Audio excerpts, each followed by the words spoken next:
I don't like to ask like straightforward questions sometimes. I'll ask kind of curveball questions. And the most rewarding thing is when they give me some answer that I know like no other interviewer would have asked that question and they wouldn't have gotten this type of answer. So that's how I kind of do like kind of possibly viral interviews. So the unexpected answer to a typical question is kind of what makes an interview go viral? In my opinion. You've had a few of those that you post on your Instagram account. You also post them on YouTube and TikTok.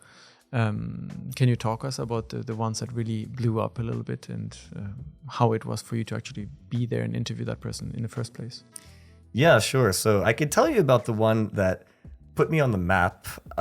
Is like before I really had many followers. I was in Kabukicho and I was just outside Konbini, just getting a drink. And here's a funny thing. So some Japanese guy, there's like 3 Japanese guys sitting in a corner. They were just chilling. And one guy had a bottle of whiskey and he just saw me and my friend. He's like, hey, you want some whiskey?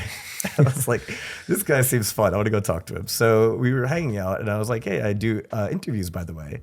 Do you want one? He's like, I'm too drunk for this. Try my friend over here.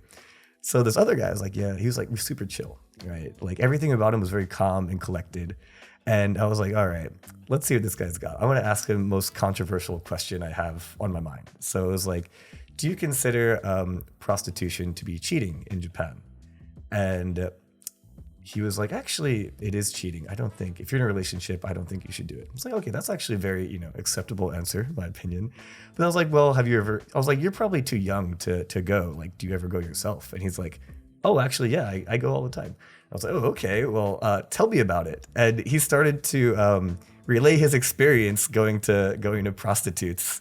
And just the way he delivered the information, being very calm and collected, kind of contrasted with his initial like wholesome response. And by the end, I had him naming all of the STDs he's gotten from prostitutes before.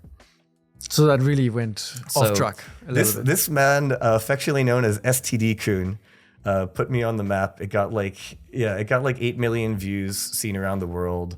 And that was my first viral interview. And it was really because of the contrast of how it started and kind of like wholesome, actually, response to my controversial question.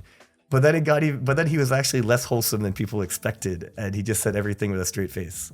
So if you just see the elements of that story and how that created like shock value, I think that's what created a very good viral interview there.